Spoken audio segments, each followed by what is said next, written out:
All right, we did it. We won, everybody. Michigan State with an impressive 27-24 win over Maryland. And I thank you guys for checking out this video. Make sure you like and subscribe. If you like and subscribe, that's going to help me build my confidence and make me want to make more videos. So just remember, these videos are ad-free. So no Kamala or Trump videos if you're not into that kind of thing. And if you like Michigan State football, it's a trifecta because we have great Michigan State reactions and, again, whatever else I want to make a video on. Plus, there's no ads for either Republicans or Democrats. And so today just feels kind of like deja vu because I remember 4 years ago I made a video about Mel Tucker, impressive victory over Michigan after a disappointing loss to Rutgers. The FAU, obviously it was a win, but it was a little bit of a disappointing win. And my tone reflected that last video I made. So that less than eight people viewed that video. So there's room to grow. There's all the room in the world for this channel to grow. And make sure you like and subscribe because you're going to be getting in on the ground level of this incredible YouTube channel where we talk about everything Michigan State sports. And I've really dropped the ball on talking about the Lions or Pistons, and I do apologize for that because that was one of the things I promised. However, the last 4 years we haven't missed much with the Pistons. Can't say that about the Lions. They've had an incredible run, and believe me, we will talk about it soon. But this was Jonathan Smith, his first Big Ten game, and it was really an impressive showing. They really cleaned up a lot of some of the mistakes they made against Florida Atlantic, and that's really what you like to see when you're building a program. Rapid improvement. What I really liked was that, Michigan State, late in the fourth quarter, well, things weren't looking too good. They were down 24-17, but they kept their head in the game. They stopped them, forced them to kick a field goal that would have put the game away, but field goal missed, and Michigan State had new life. Even after, I think the drive before was disappointing because they had a nice Charles Brantley interception, and they didn't do anything with it. That was very disappointing. But that defense, even though they had to come right back out in the field, they just came back and, they had a short-term memory situation there. And I believe it was a 77-yard touchdown for Nick Marsh. We're going to talk about him in a bit. So that blew the missed field goal, was a domino effect for Michigan State, especially that Nick Marsh touchdown from Aiden Childs. And, it does take grit, kind of like what the Lions got going on to be able to go down there and do that. And a lot of times we see in these games where a team's up late and they keep giving up first downs. And Michigan State did give up a lot of first downs, but they never quit playing. And eventually they were able to force them to a field goal. And they set themselves up for something positive to happen, because when no one who kicks a field goal is ever, it's never automatic, obviously. So you force them to kick a field goal and you just see what happens. And having some sweet tea, and it turned out great for Michigan State in that scenario. So they did have a little bit of luck in this game, but I can't overemphasize how they stayed in the game. And, as PJ Fleck would say, they just kept rolling. They kept their orders in the water. Not that we're trying to be like Minnesota, but we're trying to get some sort of identity for our team. So, And I think I think that obviously shows a level of buy-in for the players. That's the most important thing, especially seeing success early on is very important, even if it's just a 50-50 game like Maryland. It's not like we went out and beat Ohio State, but you start seeing little, you start seeing, you start winning a few of those 50-50 games. Pretty soon you're ranked in the top 25, and pretty soon your program is, looking to take that, keep taking the next steps and giving itself room for growth. You're not, when you lose these kind of games early on, your program's stagnating. Everyone is anxious. When are we going to start winning? But when you get these wins early, it speeds up the timetable. And I think that is, again, that's just 101 when you're talking about building a football program. Another thing I think that is interesting is that Michigan State's last few coaches have been able to see success in their first year. And I really think that shows you how high the talent level is at Michigan State. And I don't mean that ironically. You look at John L. Smith. He was able to come in here, have a winning season his first year. Same with D'Antonio. Mel Tucker technically didn't, but we don't really count that COVID year. And I think Jonathan Smith is now, with this win, he's on track to having a bowl season. And still a long ways to go, but it all comes down to these 50-50 games and building confidence. They're probably looking at least 3 wins after next week with Prairie View A&M.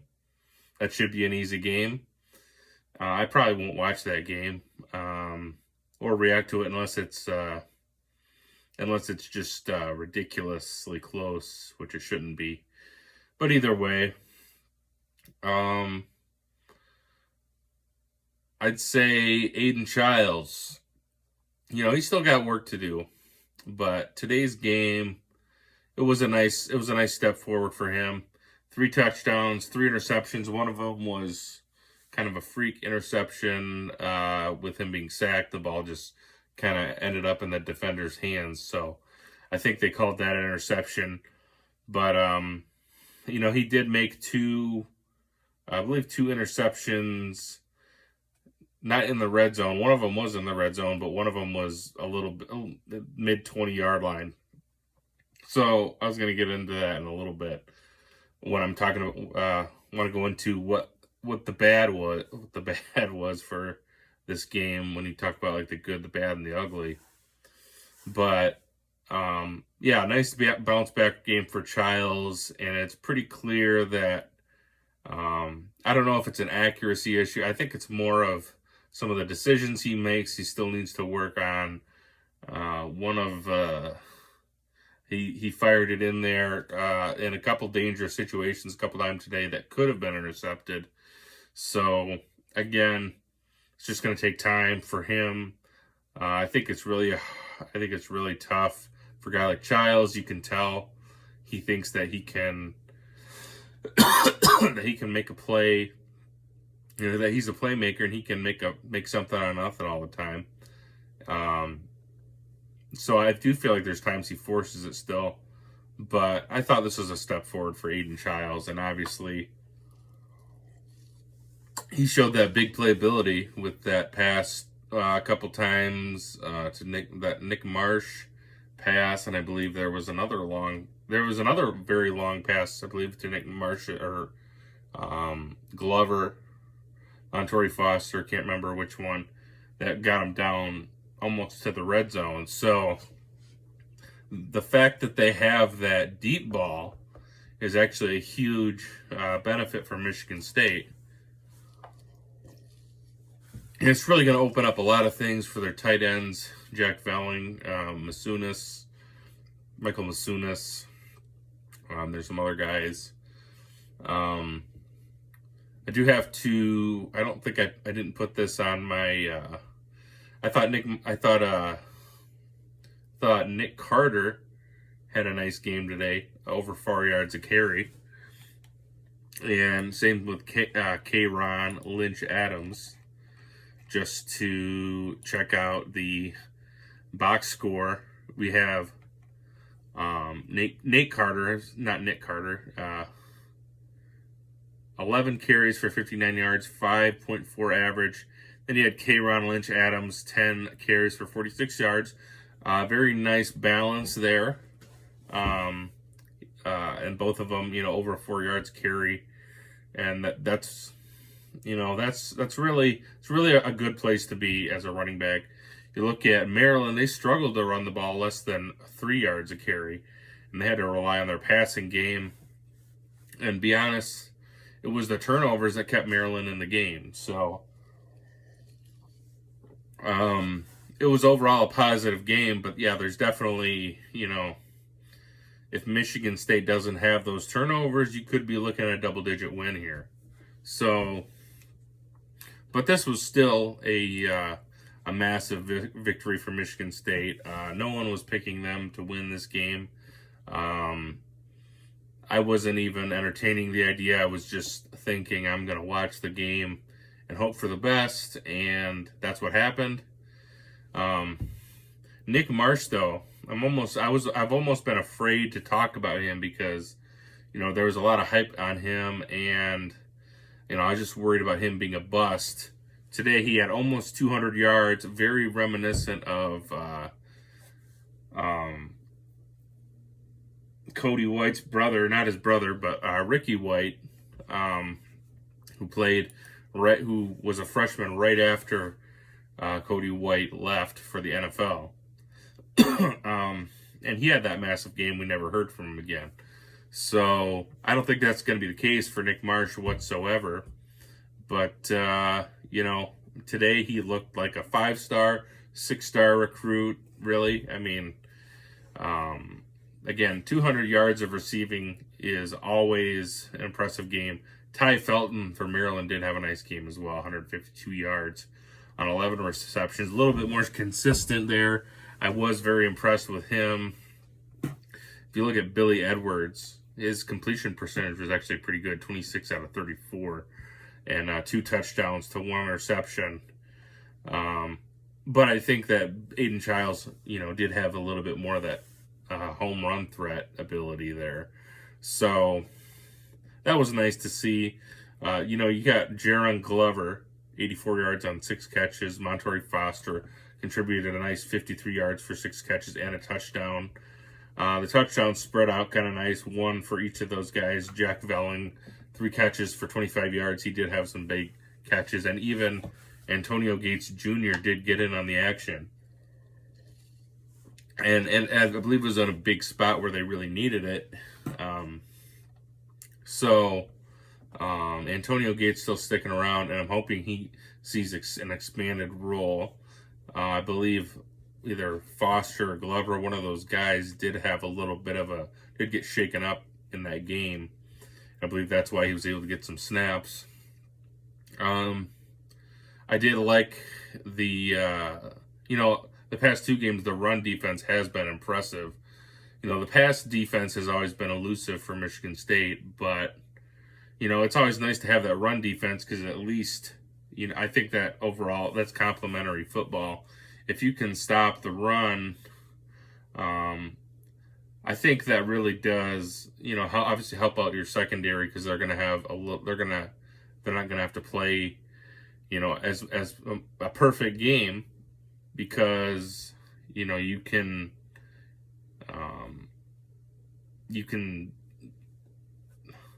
tough to describe, but if you're not getting a lot of yards running the ball, then that the defensive liability isn't all on you, so to speak. So having a good run defense, I think, is crucial for improving your secondary as well. I didn't see any dumb out-of-bounds penalties or unsportsmanlike penalties for the defense. Also, another note, Darius Snow, it was nice to see him in there making some plays. I believe, he was not starting, I don't believe, but he looked good out there, and he looked very aggressive, and I noticed him on there on a couple of nice tackles. So especially when you get a veteran like Darius Snow back in, that can really only be beneficial for your defense. And I think MSU has a lot of seniors, that are really helping to bring along the defense right now. And it's gonna be a little interesting once they're gone, because I do think they're probably gonna lose a lot after this year. So getting into what went bad for MSU today, third down defense and crossing yards.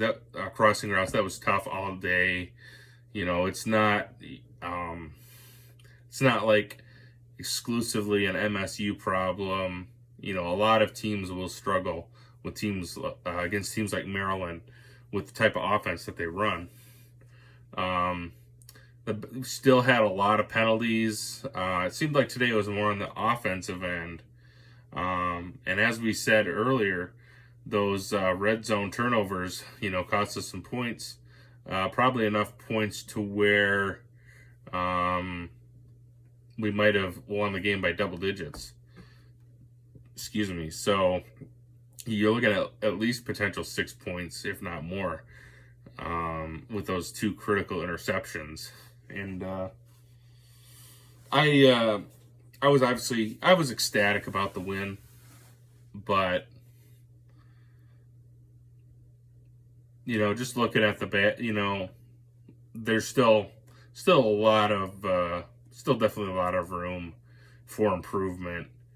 And but I will say, there's one thing that I think you can say for sure is that the rebuild for Michigan State with this win is definitely ahead of schedule if you look at the quality of the win today. And like I said, I think you could see if they beat Boston College in a couple weeks, because Boston College did beat Florida State, but you're looking at a Florida State team that also lost to Georgia Tech. So I think Boston College is still a beatable team. If you win that game, I think MSU very well could be a top 25 team, at least in that point of time before they go into the gauntlet, where it's Oregon, Ohio State, Michigan, and Iowa. Iowa did lose to Iowa State today, so congrats to the Cyclones. It has been a long time since they took, I know, being the Michigan State, I know how good it feels to beat the other team from your state. So congrats to the Cyclones. And, look forward to maybe another winnable game against Iowa. And I'll actually be at that game. So that'd be a heck of a game for them to win. And I do also think that when it comes to playing Michigan, this isn't me trying to trash talk Michigan, but with how Michigan played today, I would have to say that Michigan State game, to me, I think that's going to be a pretty interesting game. And I don't think I have to be considered a homer or slappy to say anything like that. So I think that's about all I got for this game, you guys. Again, Prairie View A&M coming up. If I do watch it, I don't think I'm going to do any reactions unless there's a major injury, a major breakdown, or something notable that comes out of the game, which very well could happen. It's always tough in these early games because you got to stay healthy, but you can't take 2 weeks off between opponents, so you got to get your guys some reps. And hopefully Aiden Childs gets a little bit more comfortable with an easier opponent. Again, clean up those interceptions. Maybe this is a game where you get Tommy Schuster into the mix, see what he can do. But maybe Aiden Childs can take a few, make a few more, take a chance with some more plays, because it's less, obviously it's going to be just about impossible for Prairie View A&M to win this game. And if they do, that'll be probably about as bad, if not worse, than the Appalachian State against Michigan game. So I don't even really want to think about that. So I'm at about 20 minutes now, you guys. Let me know what you guys thought of the game.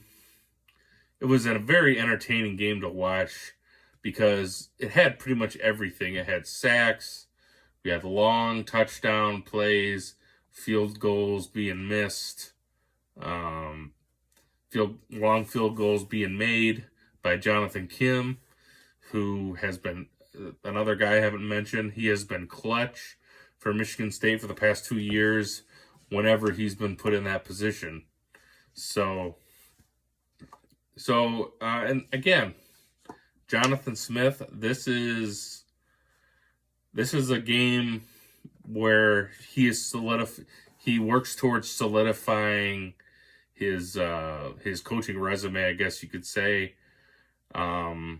He really gains a lot of, he's going to gain a lot of support from Michigan State fans by winning these kind of 50-50 games early on.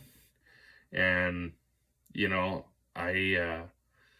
I will always caution people, not to get ahead of ourselves. I still don't think that this is a 9 or 10 win team. I still think this is probably an 8-win team if everything goes perfect. But I think that, getting to a bowl game at this point is probably probable. And,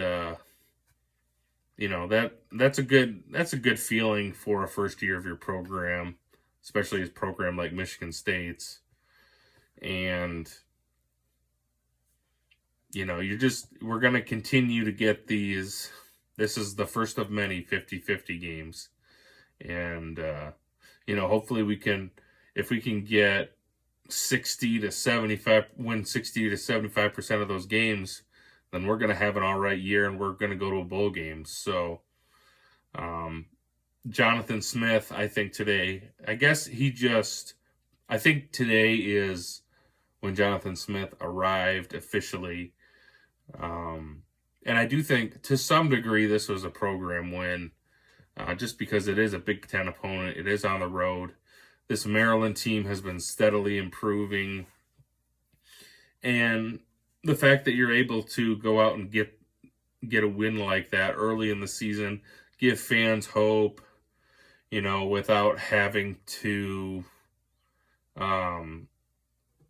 you get a little bit, hopefully you get into October before you start seeing a lot of, negative, downtrodden. Hopefully that doesn't happen at all. But it gives you a longer honeymoon period for one. Because inevitably, Michigan State's going to have some rough games this year against those Big Four opponents. And this is going to give Jonathan Smith a little bit of cushion for those days that lie ahead. And, it's going to be another important game against Boston College, another winnable game, a game that you're going to have to, if you can eliminate those turnovers, you got a real shot to win another one on the road at Chestnut Hill, Massachusetts. So those are my thoughts so far. So Jonathan Smith's stock is going up as of this point in time.